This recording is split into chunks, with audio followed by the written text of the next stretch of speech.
ఈరోజు తెలుగు తల్లి విగ్రహం ముందు ఉన్నాను చూడండి. ఎంత బాగుందో విగ్రహము. ఈ విగ్రహం ఎక్కడ అనుకుంటున్నారా? కర్నూలు పాత బస్టాండ్ అంటే ఓల్డ్ టౌన్ కొండారెడ్డి బుర్జు ముందరండి. కర్నూలులో సరిగ్గా ఎవరికి తెలియదు తెలుగు తల్లి విగ్రహం ఎక్కడ ఉందో. ఇంతవరకు చాలా మందికి తెలియదు. నేను చూపిస్తున్నాను ఈ వీడియోలో చూడండి. ఈ తెలుగు తల్లి విగ్రహం చూసిన తర్వాత ఇక్కడ నుంచి కొండారెడ్డి వ్యూ చూపిస్తాను చూడండి. ఈ కొండారెడ్డి బుర్జు పేరు ఎలా వచ్చిందో వివరిస్తాను. ఈ వీడియోను స్కిప్ చేయకుండా ఎండ్ వరకు చూడండి. శ్రీకృష్ణ దేవరాయలు గారి సోదరుడు అయినటువంటి అచ్యుతరాయలు గారు ఈ కోటను నిర్మించారు. ఈ కోటను 1530లో మొదలు పెడితే 1542లో పూర్తయింది. ఇది చూడండి. మేము కర్నూలు వాసులం అదృష్టవంతులం అండి. కొండారెడ్డి బుర్జు, కొండారెడ్డి కోట ఎంత బాగుంది చూడండి. ఈ కోట చుట్టుముట్టు ఉండేదండి ఒకప్పుడు, పూర్వకాలం ఒకప్పుడు ఇట్లా ఉండేది. కాకపోతే ఈ కోట దెబ్బతింటుందని చెప్పేసి ఇదంతా ఫెన్సింగ్ కట్టేశారు చుట్టూ. ఎందుకంటే పబ్లిక్ అంతా తిరగడం వలన కోట దెబ్బతింటుందని చెప్పేసి చుట్టూ అంతా కట్టడం జరిగింది. కోట పైకి వెళ్దాం రండి. మేము చిన్నగా ఉన్నప్పుడు ఈ కోట ఎప్పుడు ఎక్కేవాళ్ళము. మేము ఇక్కడే పుట్టాము, ఇక్కడే తిరిగాము అంతా. కాబట్టి ఈ కోట అంటే మాకు చాలా ఇష్టంగా ఉండేది. చాలా బాగా ఎక్కేవాళ్ళం. పిల్లలప్పుడు అంతా ఫ్రెండ్స్తో పాటు ఎక్కి బాగా ఆడుకునే వాళ్ళం, ఎంజాయ్ చేసేవాళ్ళం. అప్పుడు ఈ కడ్డీలు లేవండి, ఇదంతా ఇట్లా ఆడుకుంటూ వెళ్ళే వాళ్ళము. ఏమంటే అప్పుడు బస్సులు, సిటీ బస్సులు ఉండి ఇక్కడ మూలన తగిలియడం వలన, ఈ గోడ పడిపోవడం వలన ఇదంతా ఇట్లా ఫెన్సింగ్ కట్టేసి ఇది గోడను కూడా మళ్ళీ ఒకప్పుడు బస్సు కొట్టేసింది, మళ్ళీ దీన్ని కట్టేశారు ఈ మూలంతా. ఇదంతా పైన అంతా సున్నము, బెల్లము, ఇసుకతో చాలా చాలా దృఢంగా ఉంది ఈ కోట, చెక్కు చెదరకుండా. దాదాపుగా 1530 నుంచి 42 మధ్యలో ఈ కోట నిర్మించడం జరిగింది.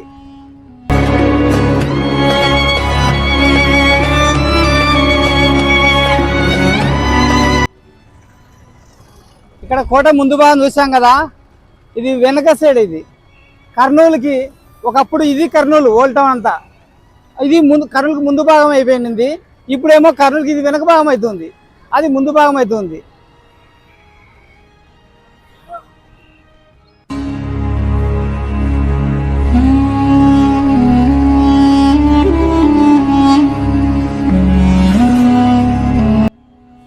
రండి, కోట ఎంట్రన్స్ ఈ ద్వారం ఉంది, ఇటు సైడ్ నుంచి వెళ్దాం. ఒకప్పుడు మాకు ఎంట్రన్స్ అక్కడే ఉండేది ఫస్ట్. ఇప్పుడు అంతా రద్దీ పెరగడం వల్ల ఇటు సైడ్ నుంచి ఎంట్రన్స్ పెడుతున్నారు.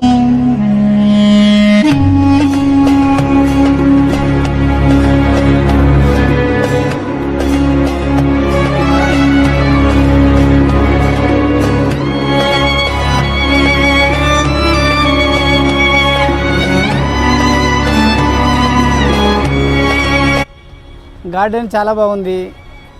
మెట్లు చూడండి ఎంత బాగున్నాయి విశాలంగా. రండి పైకి వెళ్దాం.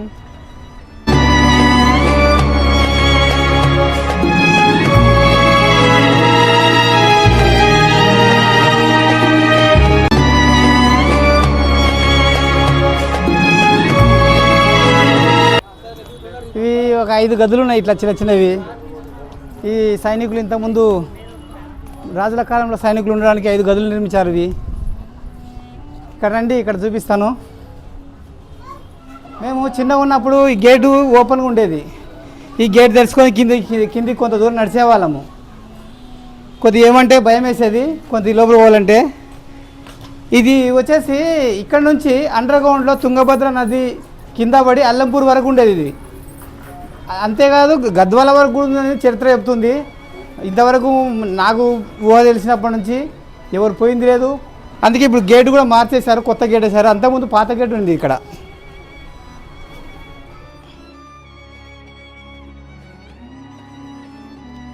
ఈ కోటకు కుడివైపు ఓ గది, ఎడమవైపు ఓ గది ఉంది. ఖైదీలు ఎవరైతే ఉంటారో వారిని తీసుకొచ్చి ఈ గదిలో బంధించేవాళ్ళు. చూడండి గది ఎలా ఉందో.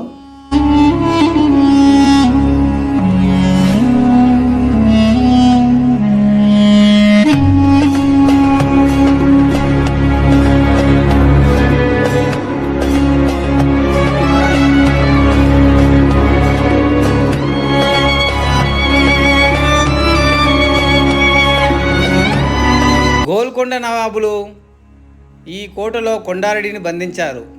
అందుకనే కొండారెడ్డి బురుజు అని ఈ కోటకు పేరు వచ్చింది. 1950 వరకు ఈ కోటకు పేరు లేదు. స్వాతంత్రం వచ్చిన తర్వాత కొండారెడ్డి బురుజు అని అధికారికంగా పిలవడం వాడుకలోనికి వచ్చింది.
ఈ స్తూపాన్ని బ్రిటిష్ వారు నిర్మించారు, వారి జెండా ఎగరవేయడం కొరకు.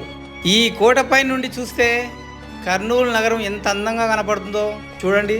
మీరు రండి, ఈ కోటని సందర్శించండి, కర్నూలు నగరాన్ని చూడండి, ఇక్కడ నుంచి ఎంత బాగుందో.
అల్లంపూరుకు చిట్ట చివరి రాజు కొండారెడ్డి.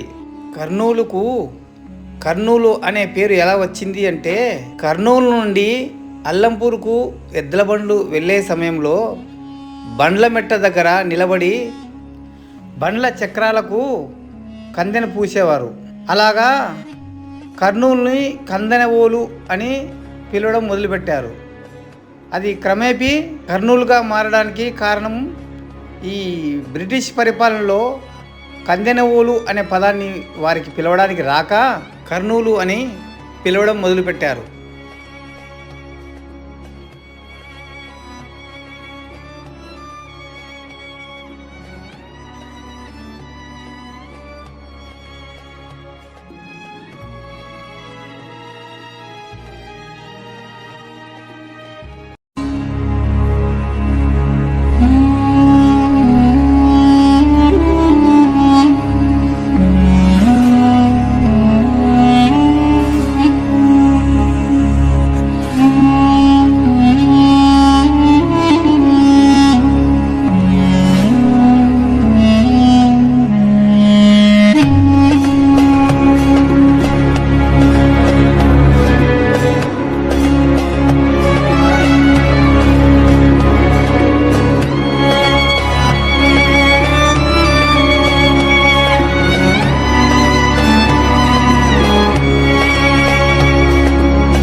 వీడియో నచ్చితే లైక్ చేయండి, షేర్ చేయండి, సబ్స్క్రైబ్ చేయండి.